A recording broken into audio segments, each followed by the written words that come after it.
One of the things that's interesting is I think a lot of people, I'll say even non-consumers, think this is easy. Like you have a website, click, put a PDF, it's done.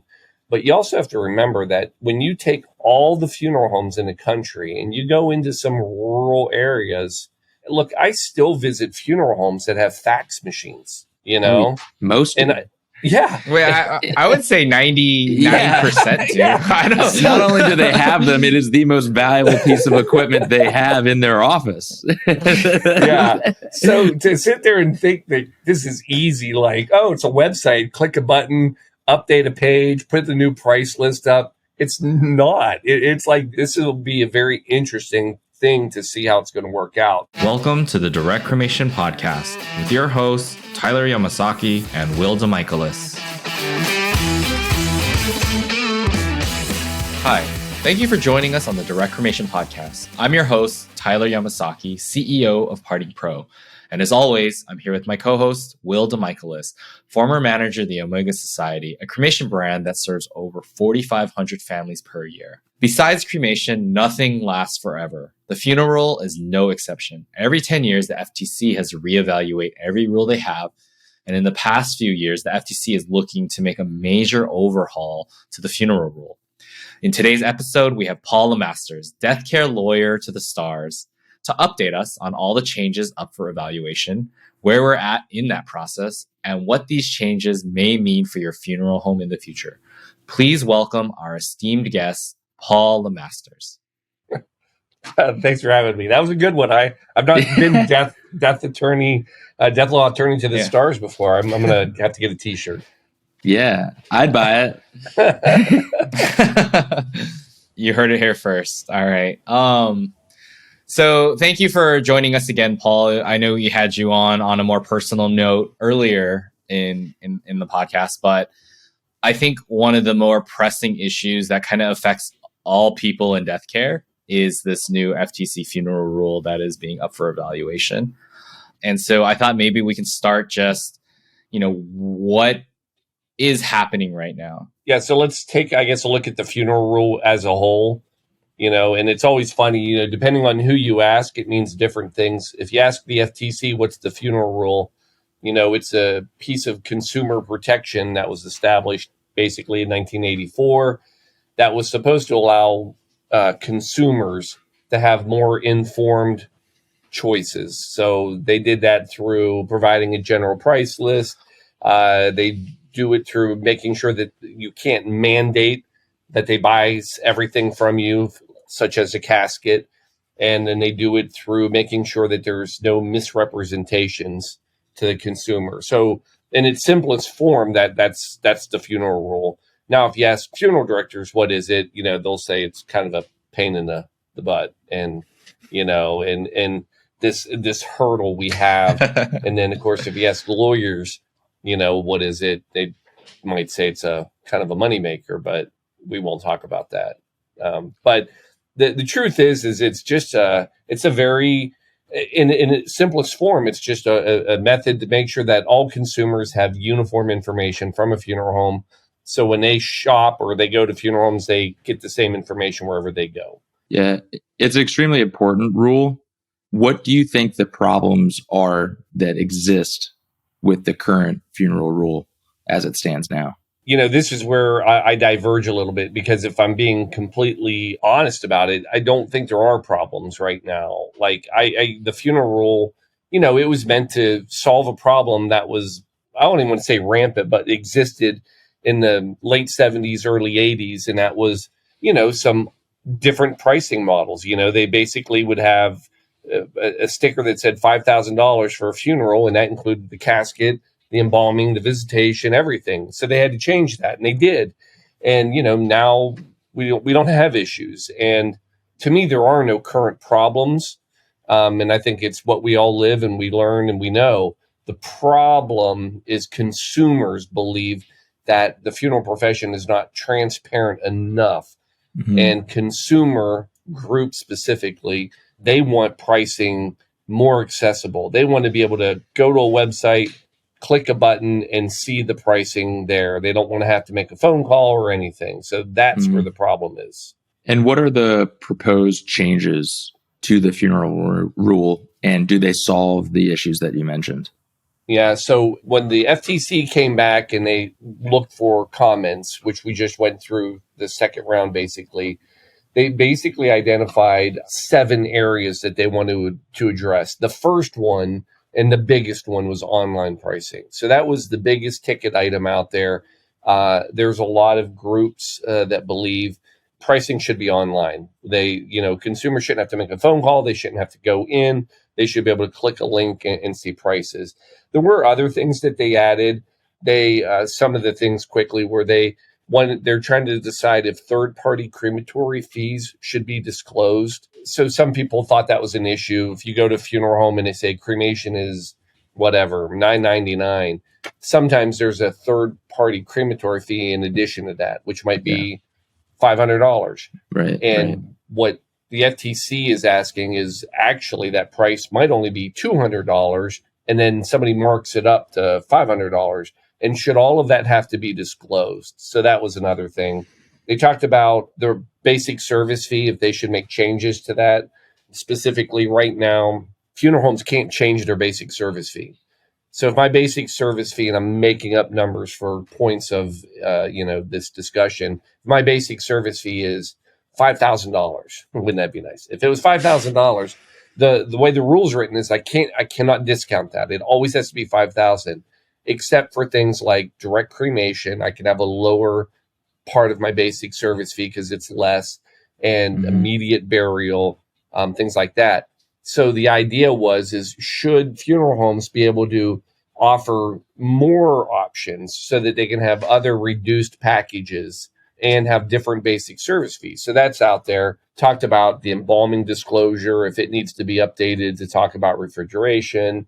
There are issues on readability, if we need to change the way things are written. Should disclosures, should they be bold? Should they be on the front page? Should they, all sorts of stuff.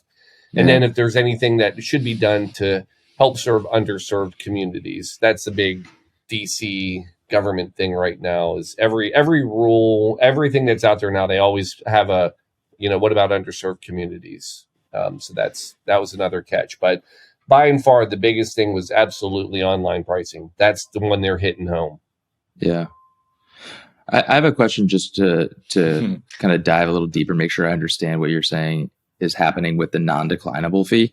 Are you saying that they're questioning or asking whether it would be okay to have a certain non-declinable fee for direct cremation, a different non-declinable fee for full service burial, and a different non-declinable fee for immediate burial, something like that? Yeah, and even further, and then maybe another non-declinable fee for memorial service, and another non-declinable fee for one-day service.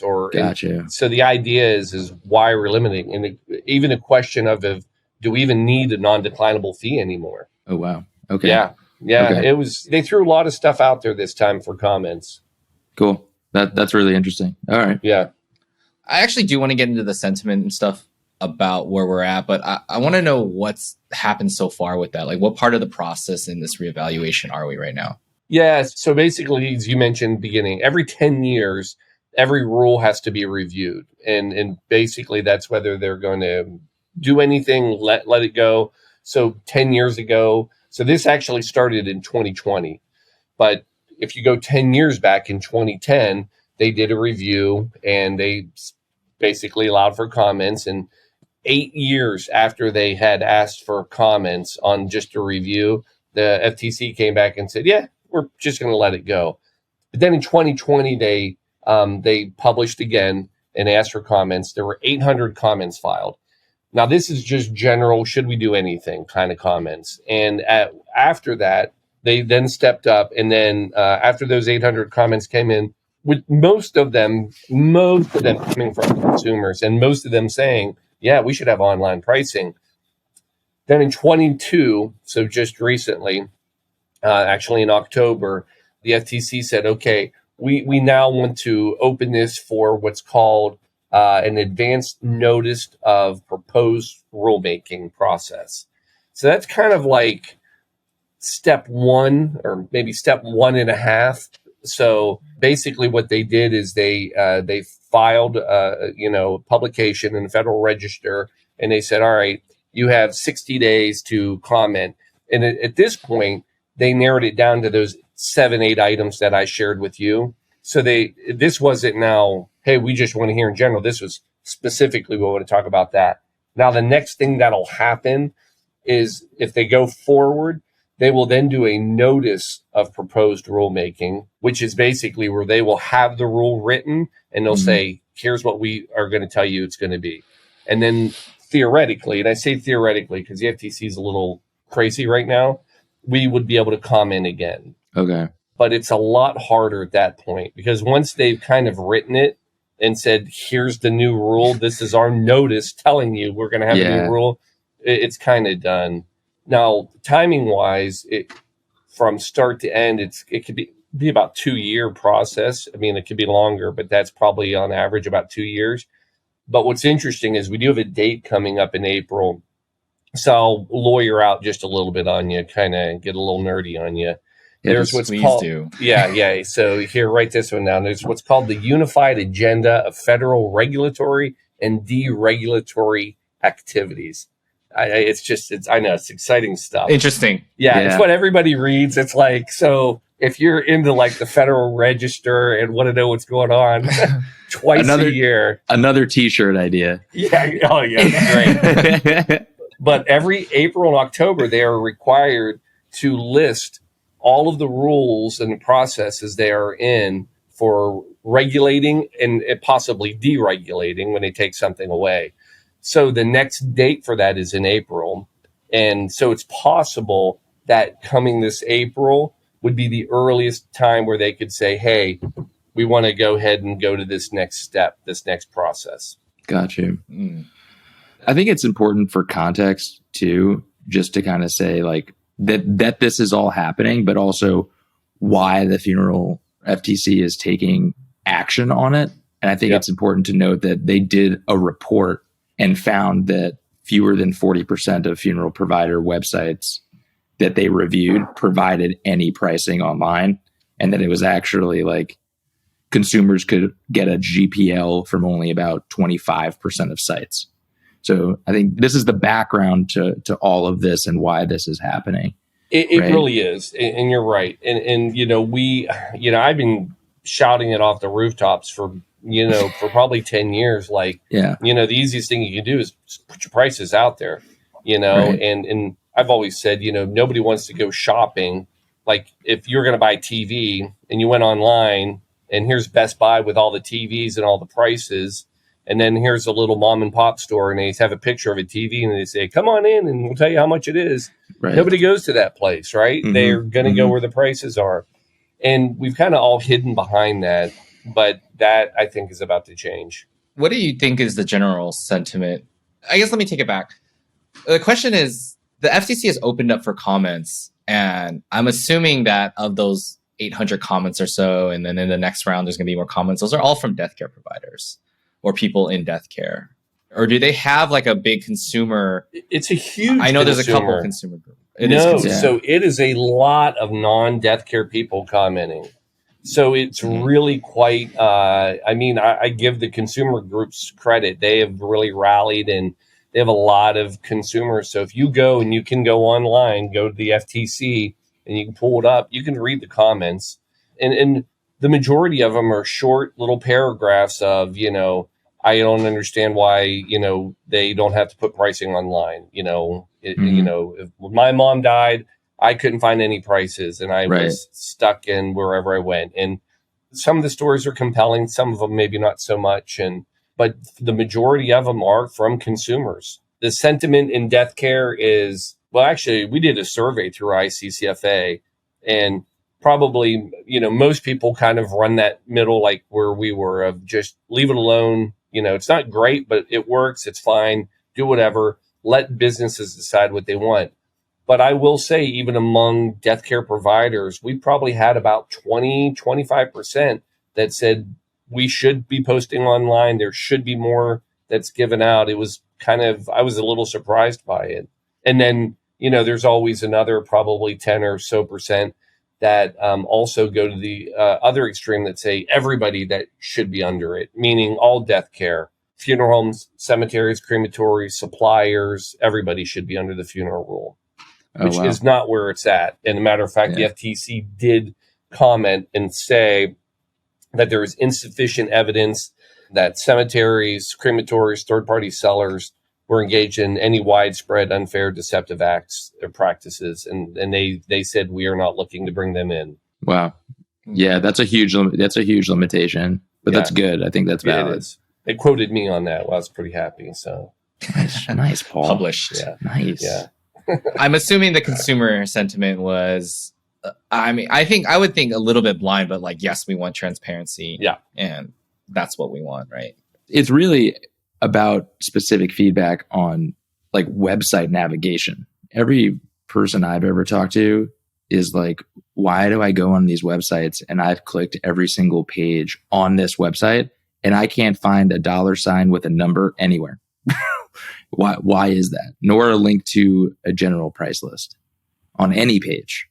You know, it's a bit ridiculous. Yeah, it's I've always said, you know, death care, it's a slower paced business. So, I mean, you know, if you went back and I don't know, but if you went back probably 10, 15 years, it was hard to find prices for other things online, you know, and it is changing. And, you know, I think the part that I think rubs the most is I think as a business, you should be able to choose to do it. And I think eventually that's where we would have gotten to, you know, I think we were going that direction. You know, again, we've surveyed and we've seen every year more and more providers are posting prices. So it's organically happening because consumers want it.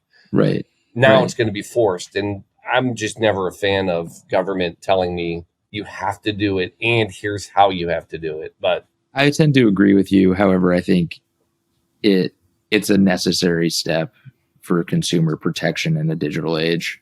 So I would agree with you on the kind of forcefulness to an extent, but I think that people are still running into issues with this. So I'm still in favor. Yeah. And like I said, there are a lot of death care providers who don't have problems with it. As a matter of fact, when we went into the second round of comments, there were fewer and fewer people that were like, yeah, we need to fight. It was kind of like, well, let's just figure out what can we do? And, you know, what's the middle ground? To me, that'll be the interesting part is to see how far the FTC goes on requirements. So in speaking of how far they'll go, what do you think some of the more extreme examples of some of these proposed changes can make death care look different? So I think the extreme would be that the FTC would go so far to say you actually, if you're a death care provider, you have to have a website and you have to post your pricing online and make it available. That would be the extreme. Because right now, the idea would be, and what we said is if you don't have a price or you don't have a website, then you shouldn't be forced to have to do that. One of the things that's interesting is I think a lot of people, I'll say even non-consumers, think this is easy. Like, you know, you have a website, click, put a PDF, it's done. But you also have to remember that when you take all the funeral homes in the country and you go into some rural areas, look, I still visit funeral homes that have fax machines, you know? Most. And Wait, I would say 99%. Too. Yeah. I don't. Not only do they have them, it is the most valuable piece of equipment they have in their office. Yeah. So to sit there and think that this is easy, like, oh, it's a website, click a button, update a page, put the new price list up. It's not. It's like this will be a very interesting thing to see how it's going to work out. And I think to the extreme side, I also think that this is not going to be favorable. So what's going to be, I believe could be ironic, is the FTC has this idea that by doing this, it will help the barrier of entry for consumers to funeral homes and goods and make it more affordable. They'll see better options and all that. I disagree. I think the larger operators will be able to do such a better and easier job of this that the smaller players, this could be the stick or whatever, the last nail in the coffin for them. Like they'll just be like, I'm done. I'm not going to keep playing with this. Yeah. That's interesting you say that. Yeah. I'm in total agreement with you, Paul. You have a company like SCI, FPG, Carriage Services, right? These are probably, I mean, some of them are billion-dollar companies. You think when you look at their ability to market, their ability to change their website, to live in a digital age, to be able to update stuff like that, they're going to end up looking much better and being able to explain that value, even if they are more expensive. Yes. And I think what some of the consumer groups are not understanding is that you go to a funeral home's website in the middle of a state where the population is low, and you expect them to be able to compete on this level of explaining their value on a website. And these people are not technical, right? And they're using maybe a templated website or something like that. They have a GPL that no one really understands. They're not going to be on equal footing. I don't imagine that a massive company like SCI is just going to say, oh, you know what? We now have to put our prices on, and that's going to, kill our business. Like I think some of the consumer groups are probably thinking will happen. I agree. I think this is really going to, and I don't want to pick, I am a funeral director, by trade. And like many, when I first went in, I didn't have the strongest business background or anything like that. And, most funeral homes and funeral directors they're good folks or good people, and they want to take care. They're not business savvy. And this is really going to force people to become business savvy. Like you're going to have to step it up. And I just don't see all of them being able to do it. I agree with that. I don't think all of them are going to be able to do it. And I do think it will be the nail in some of their coffins, so to speak. But I do think it is even for those families in those rural areas. If I'm thinking from an advocacy perspective for those families, I would still want the funeral homes in those areas to have to be transparent online. Yeah. I don't know how I feel about forcing people to get websites, actually. That's something I hadn't really thought about that. I kind of thought of that as like a no-brainer. Everyone does have a website. But these are decisions that as a funeral director, if you let your current business savviness limitations get a hold of you, you will fall behind. But this is also an opportunity for those to get to where they should have been, maybe 7 or 8 years ago. Yeah, I agree. And, sometimes, when I talk about technology with death care, I always say, there's 2 ways to do it. We are good at, standing around the pool of technology and putting our big toe in it, but never really wading in, because we're afraid of it. And when COVID hit, COVID pushed everybody in the pool, and everybody all of a sudden figured out electronic signatures, for example, that, even though they'd been around for how many years. I had people say, Paul, have you ever heard of electronic signatures? I'm like, seriously, come on. I've been talking about this for 10 years as well. But everybody had to do it. So I do think that part of this could be that, the FTC is just going to push everybody in the pool, and hopefully everybody will be able to swim. Yeah. Or the best players will swim. Yeah. And drown the other smaller ones. But they're not purposely drowning them. It's like you have an opportunity to swim. But I think what's sad about that is, the ability to be good online does not necessarily represent how good of a service you provide. No, because if you want to go down that road, we've got one of the greatest, I'll call it, scandals out there with the cremation, that the FTC is investigating. And the whole reason that they have caused so much havoc and trouble is because how savvy they were online. They had an amazing online presence, great SEO, and, was the first cremation to always hit. And you thought they were in your backyard. You had no idea, right? And they were horrible. And that's the problem is, and what's going to be interesting is it's going to make media. So consumers now that maybe wouldn't have looked before, because that's the other thing I get frustrated with. There are a lot of groups out there that say, oh, people don't shop online for funerals. Well, yeah, that's because you can't. It's like, yeah, no, they don't because you can't. Yeah. So it's kind of a dumb question to ask.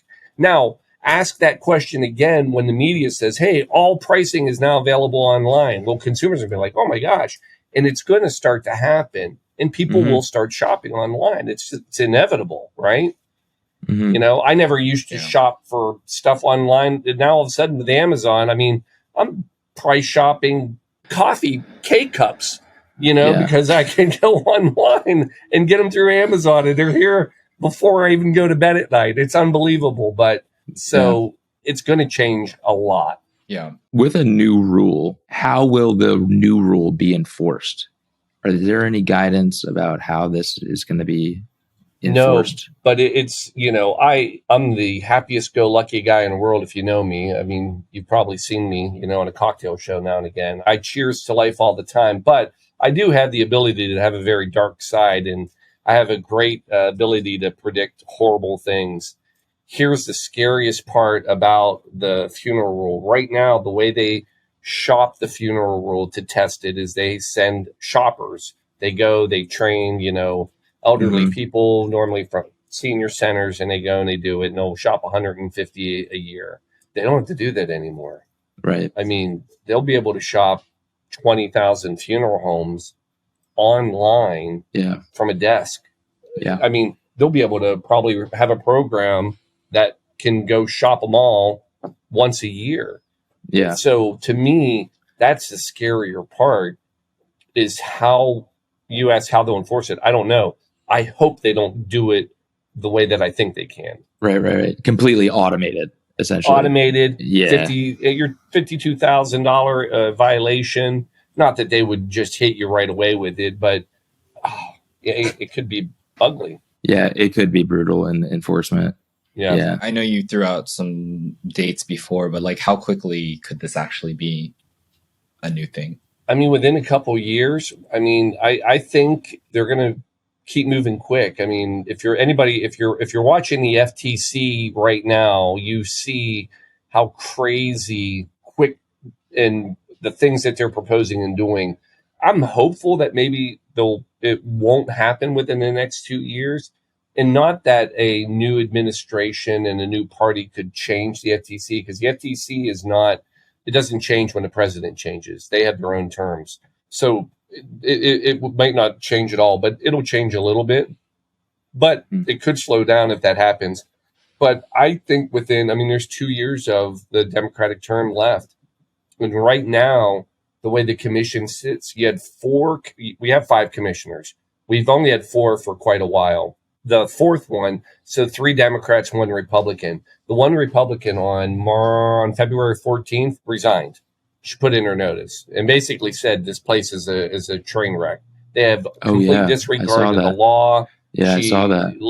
Lena Khan is not doing anything she's supposed to be doing. This is a disgrace. And on March 31st, she will officially step down. But now you have 3 Democrats, and they're just kind of doing whatever they want. So saying that it could take a long time, I don't think it will. Right. I think they've got it written and they're ready to go. I think they're just going through the steps. Wow. Now that you mentioned it, I do remember that FTC person quitting in a very public way. Yeah. If you get bored, she would read let the letter. People know. Yeah.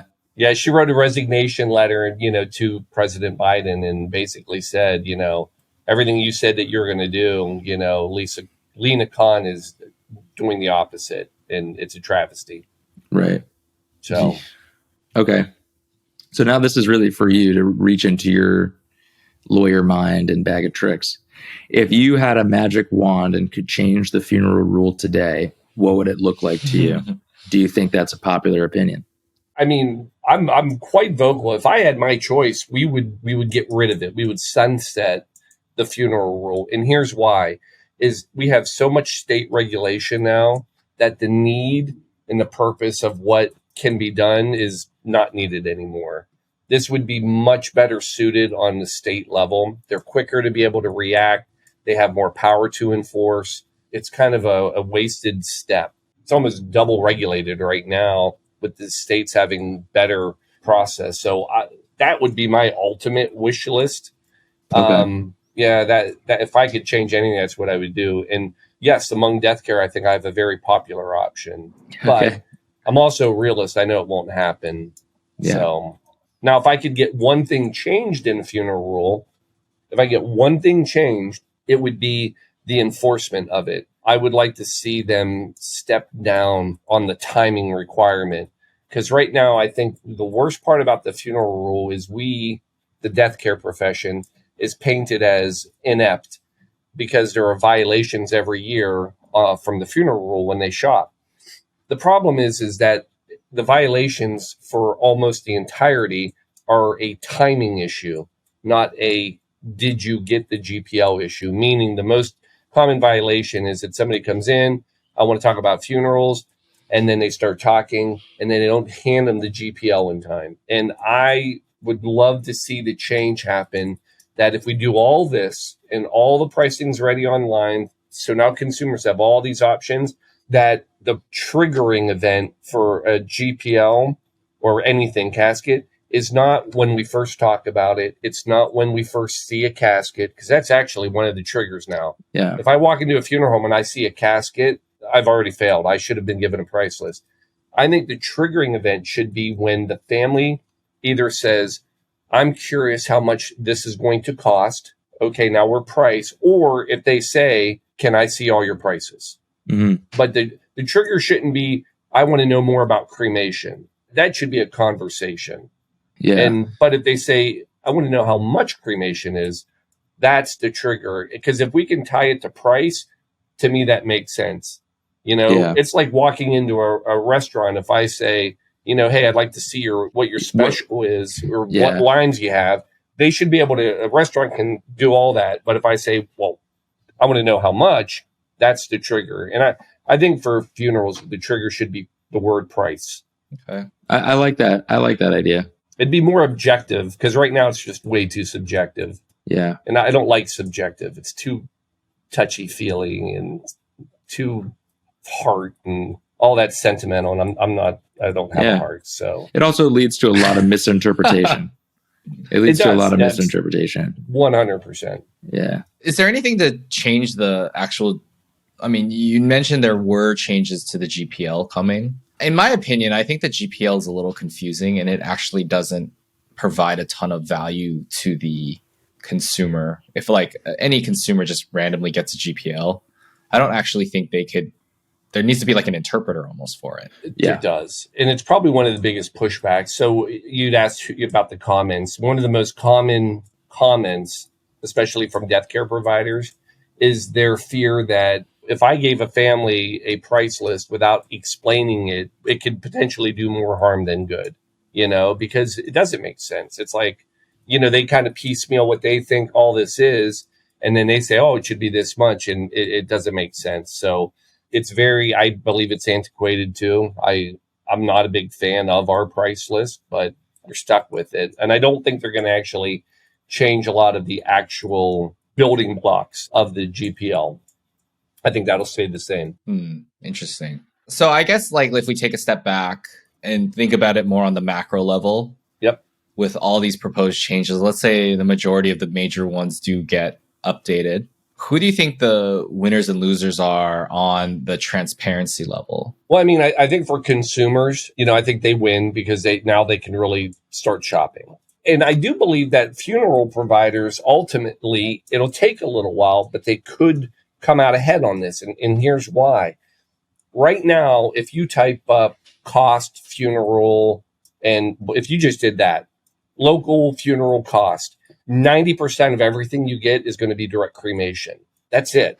You will not be able to find the price of a traditional funeral. You will not see $6,000 traditional, because the only thing we as a profession have decided is worthwhile putting online is direct cremation pricing. And I've always argued, again, for a while, that the problem is that we've created a false market.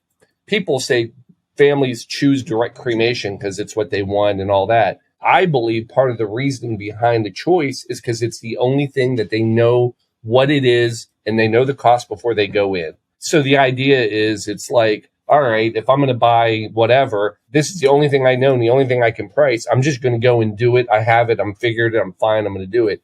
If we can start showing people all of these prices, then I think we can start seeing people go, oh, you know what? A funeral with a burial and all that, heck, that's not that much more. Did you see this? Why don't we do that instead? So I think ultimately we can help educate, and it could grow consumers. So that could be a very positive for us. But then I put on my dark glasses and look for what could be crazy out of this. Here's something that I kind of can see happening. what's interesting about death care is I don't have to buy everything from one funeral home. I do it now because I don't know any different. Mm-hmm. So this is where the marketing and very interesting thing's going to happen all of a sudden. And I also, as a funeral local, I normally only, if I do look, I'm going to look at a couple funeral homes. Think about this now. As a consumer, I'll be able to quickly and easily look at all the prices of funeral homes in a 10, 15, 25, 50 mile radius if I want. I could sit there and say, hey, I really like you, Bob Smith. I'm going to come here for my services. However, there's a funeral home we're going to buy the casket from that's about 10 miles away because we saw their caskets online. So they're going to ship the casket.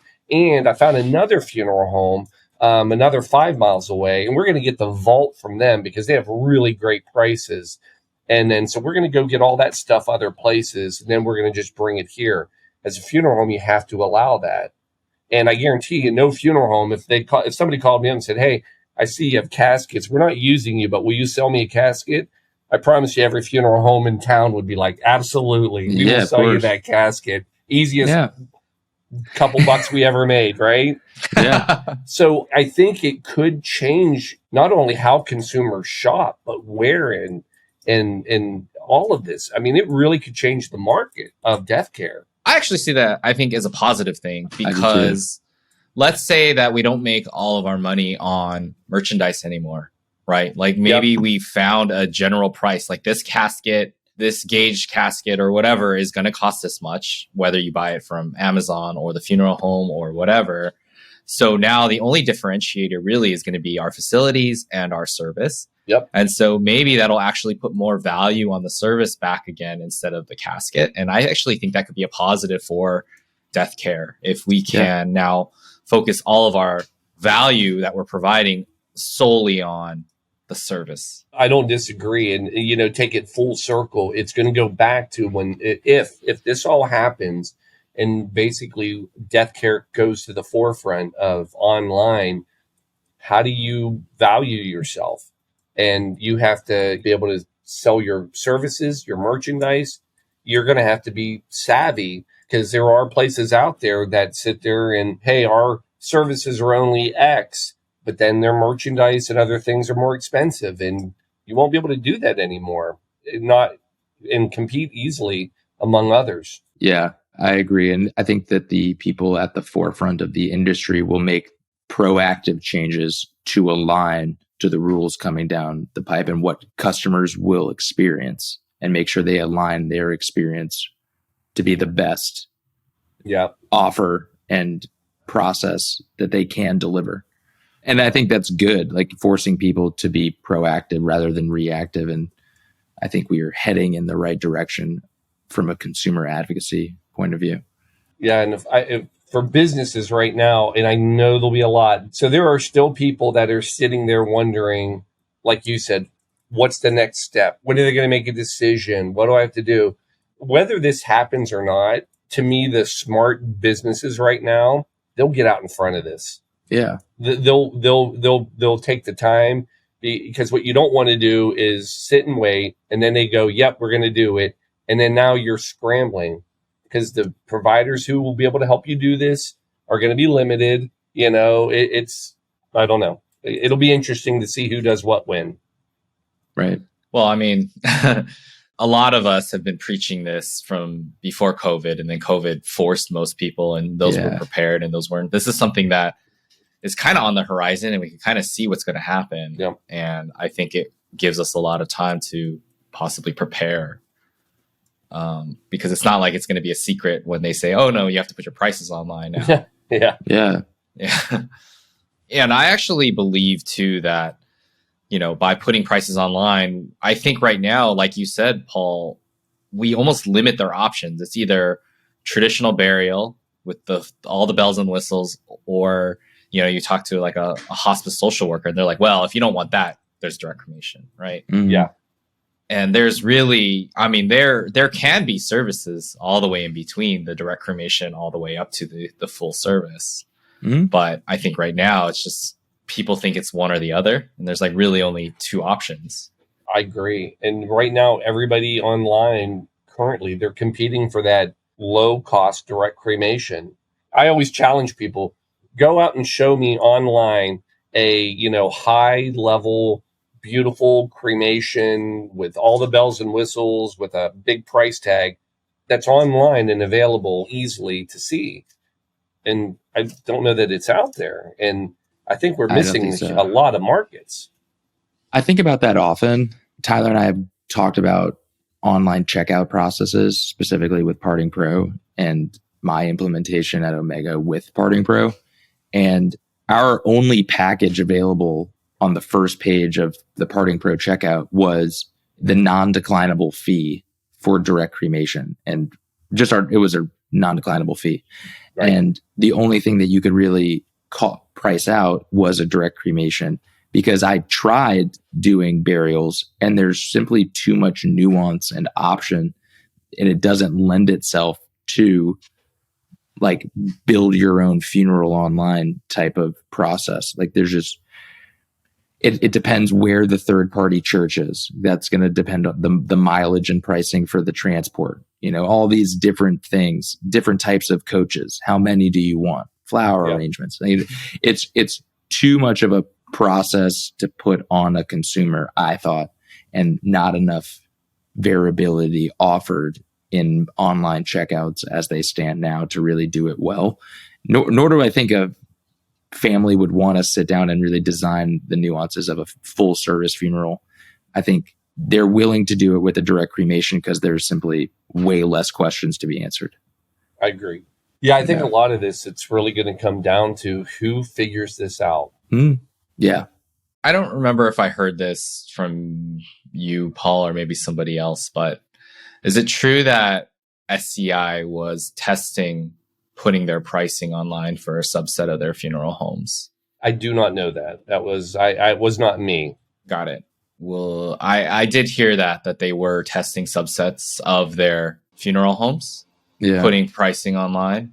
And I think they're one of the companies that will get ahead of this and will try to understand. Yeah. And I think the way to think about it from a funeral home perspective is not about, we have to put numbers necessarily online, but we have to put value and we have to explain that value. And that's always been very difficult, I think, for death care and services. But it's not just about putting your GPL online, but more about, okay, how do we back this up in pictures and words on our website? Yeah. I mean, it can be done. And, I always tell people, not that this is the greatest comparison in the world, but I always look at the hotel world. And the reason I say that is, if I go to a city, I have to go a trip to DC coming up. And, when I go to book a hotel, if I was shopping purely on price, there are in DC options literally under $100 a night. Yeah. I don't even look at those. I don't, that is not, but if that was the only thing out there, then I would have no choice but to pick one of those. But there are lots, and there are hotels in DC that charge $1,000 a night, and they are in business because they show the value, and there are people that want that. And so the idea is try to, this is, like I said, it's really going to force businesses to find their lane, and get very comfortable with what they offer, how they offer it, and basically, pound their own drum to be able to share their message, because that's what consumers are going to have to see. That's really well said, Paul. Picking a lane. You know, if you can't go the direct cremation low cost route, then you're really being proactive about explaining your premium value and getting better at writing copy for your GPL about what value you're providing, whether that's 24/7 access to a licensed funeral director. Like that's directly working with your case. However, I encourage people to think about that. And if they're going to go like the boutique, small, specialized niche route, be proactive about it, get language in order to prepare yourself and be able to market your value to get ahead of it. I agree. Yeah. It'll be interesting to watch it all happen. That's for sure. There'll be a lot of change for sure. Yeah. So hopefully we can have you back when the changes actually do implement it, because I'm not sure how many of us are subscribed to the daily FTC newsletters, Paul. I know. Yeah, just me. Although the next on the horizon, I'll do the plug for you and I. Next conversation we may want to have is the FTC rallying right now on the covenants not to compete, non-competes in across all businesses. That is on any business, not just absolutely Yep. tech world everywhere. So Everywhere. It's very interesting what they're proposing. So, but for another call. Yeah, I think in California that's already don't matter. True. But federally that's going to be interesting, especially in death care, because I know a lot of it'll be a very interesting. Yeah. Oh, it could get brutal. Actually. That's all right. All right, Paul. Well, thank you very much for updating us on what's going on. Absolutely. I think this Thanks, is Paul. Extremely useful, and I think there's a lot of things that we can be doing to get ahead of this. So it's not going to be a shock when it does happen in the next few years. Agreed. Right. Thanks for having me. Appreciate it, as always. Thank you very much. You guys rock. You too. Yeah, man. thanks, Paul, for the Direct Cremation podcast. I'm Tyler Yamasaki, and my co-host Will DeMichaelis. Thank you for listening. Thanks, guys. I'll see you again soon. Bye. Bye-bye. Thank you so much for listening. If you've enjoyed this episode, please leave us a review on Spotify or Apple Podcasts. If you ever want to know more, please find us at directcremation.com.